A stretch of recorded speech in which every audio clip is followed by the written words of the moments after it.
This is the 217 Recovery Podcast with Corey Winfield. Hey, check. Checking. Mic check. Checking. Well, all talking Check at the it same out. time. It's crazy. Check it out. Oh, it's crazy. What's real crazy? That was when Shannon was on. Yeah. Right on. Yeah, that was a minute ago. It seems like 4 months ago. A month and a half ago. Yeah. 15th of October. But that's not today. Today is the 3rd of December, 2020. My name is Corey Winfield.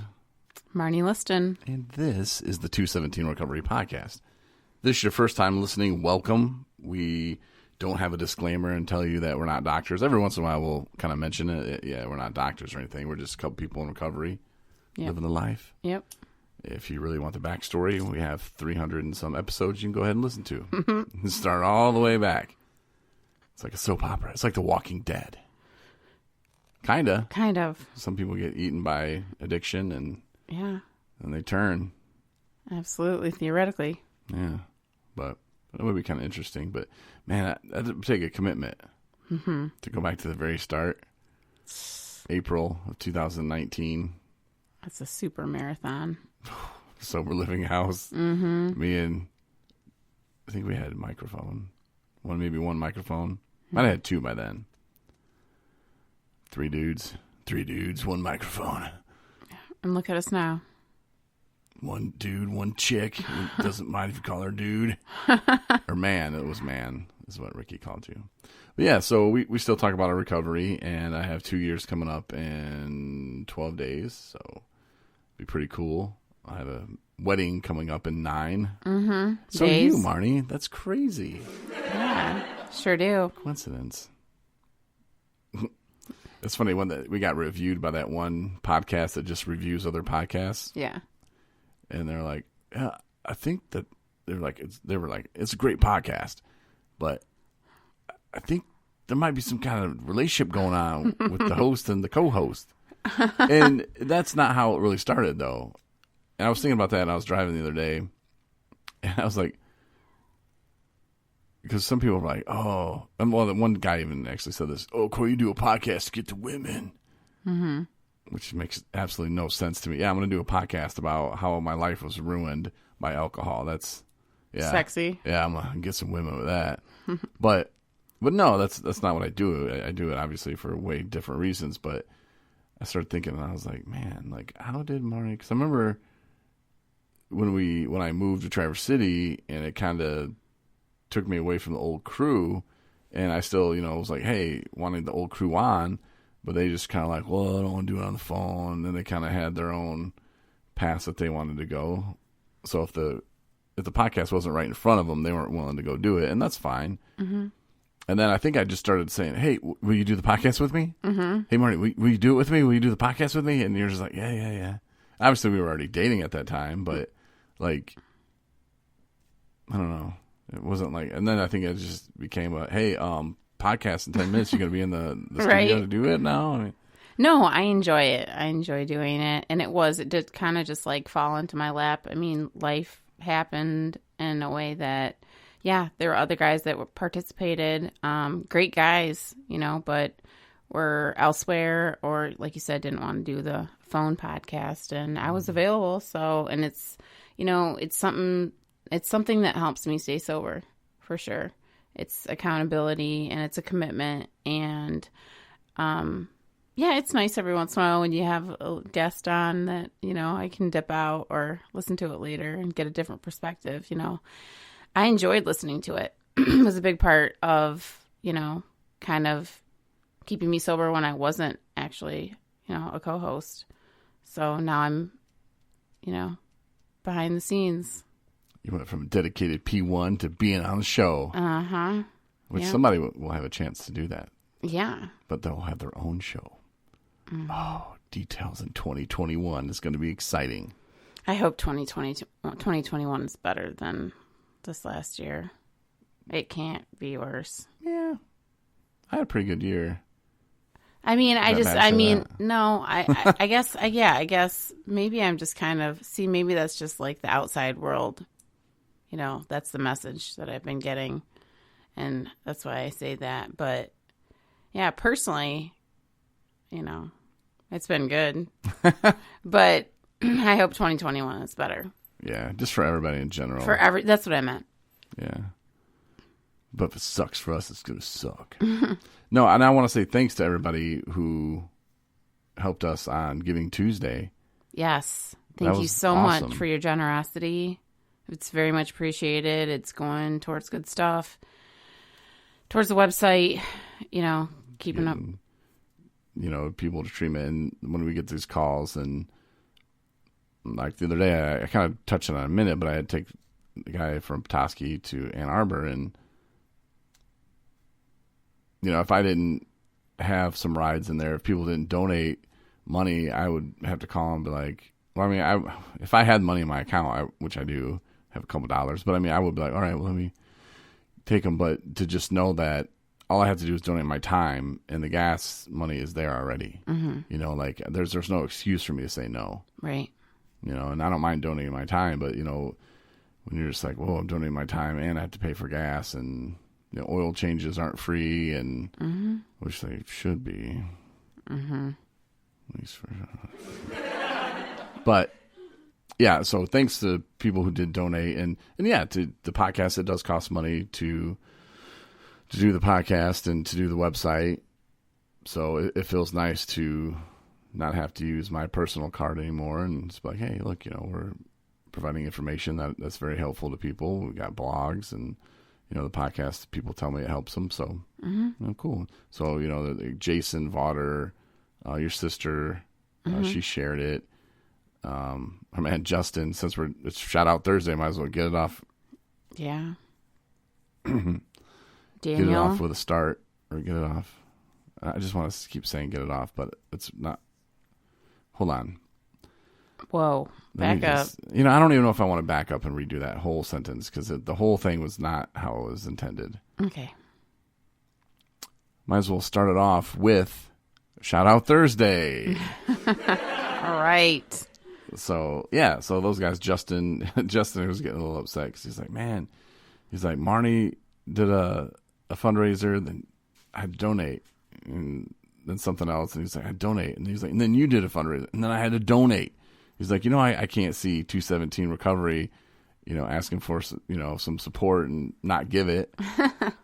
Justin, he's a huge P1, and that's pretty cool. He says great things about us, and he says that we help him, more than we could ever know. And I think Justin is at that good place where he's coming up on a year, actually, and just experiencing life again without any kind of drugs. And, he's living in one of the houses I used to live in at Sober Living, and just building that bond sometimes with people, and just having a safe place to stay. Like, hey, yeah, you give your $400 a month, but you don't have to worry about the electric bill. You don't have to worry about the cable bill. You can get by on that. Yeah. And he's doing things he needs to be doing. Actually, Tyrone donated his bike to Justin. Oh, awesome. So, man. I got something for. I'm gonna mail Justin a Tyrone shirt. Uh-huh. So that way when he's riding Tyrone's bike around Boyne City and Charlevoix. Yeah. Hopefully Charlevoix. That's a long ride, but yeah, I'm going to make him a shirt. It'll be awesome. Nice. But yeah, so again, thanks. I know I'm forgetting a bunch of people. Lindy LaForest. Mm-hmm. I know Daniel, Dylan, mm-hmm. Lindy. Mm-hmm. There's a bunch of people. I'm sorry if I forgot your name, but thank you. Katie Parr. Yeah, that's what I was gonna say next. And Linda Wagner. Yeah. Oh yeah. Don't forget about Linda. Yeah. Anyway, thanks everybody. You know who didn't donate? My brother. Yeah. Oh, that's right. I don't think I even asked my sister. My mama. She's probably Corey. Yeah. How much have I given you? No, I'm just busting their balls. But today was pretty productive, and I learned something about you, Marnie. Oh gosh, what? That you're sweet. Oh. Were you? I'm just gonna go ahead and assume you weren't. Were you this sweet in your drinking days, in your using drugs days? Oh no, No. absolutely not. No, I was a monster. Well, no, that's not true. In fact, it's interesting you bring that up because that's actually what the blog that I'm writing right now is about. So I'll have to finish that up and post it. I don't want to jump the gun on. No, take your time. Blogs are supposed to be written in whatever. No, I'm saying the attributes and personality traits I think that people have, I just are just masked a lot by alcohol and drugs.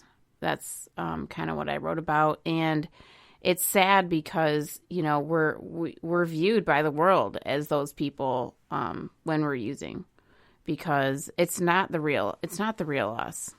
And lots of times we've been doing our drug of choice for so long and so often that we don't even know what we're like anymore. But I think that deep down, like the goodness, I think we're all inherently good. I think for the most part, I would say majority of the people of humanity are inherently good. Maybe it's because I want to say that and I'm hoping that to be true, but I truly believe that for the most part we are. But that being said, is that drugs and alcohol do not bring out the good in people. I don't think that you can find anyone who will try to argue that and say that it does. At least to the point of when it's become an issue in your life, which means that you are, have a, obviously substance use disorder, or your relationship with alcohol is to somewhat an extreme to the point where it's, ruined or wrecked things. But that being said, I just think it's an important thing for people to remember that we are good people. We're good people, and all of the things, all the goodness in us and all the sweetness that we, have within us is still there. It's just we have a hard time showing it when our priorities are so messed up and our thoughts and our feelings and everything is so controlled by stuff that's outside of us. Yeah, I believe that too. Mm-hmm. I believe that you're probably the same sweet person. The sweet person was in there. It's just, the drugs just added a layer of tartness, a little sourness to the top where you couldn't really get through to that sweetness because all you're worried about is getting more. Mm-hmm. You're not worried about, oh, well, I'm going to do something nice for this person today. Who cares, man? Yeah. Like, will they buy me a fifth? Right. I'll do it. And I'll follow that up with there's a lot of fakeness that comes along with, keeping up that, whatever I want to call it, keeping up your alcoholic you or your, addict you.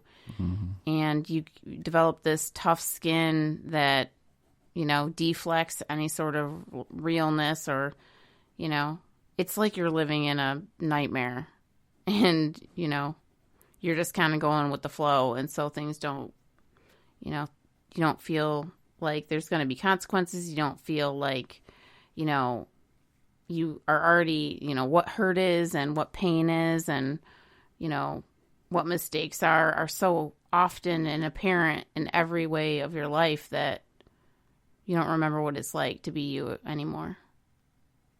So you're just that person and you just exist, and it's sad. And I was that person. Just felt so trapped. Mm-hmm. Is a good word, I think, for me.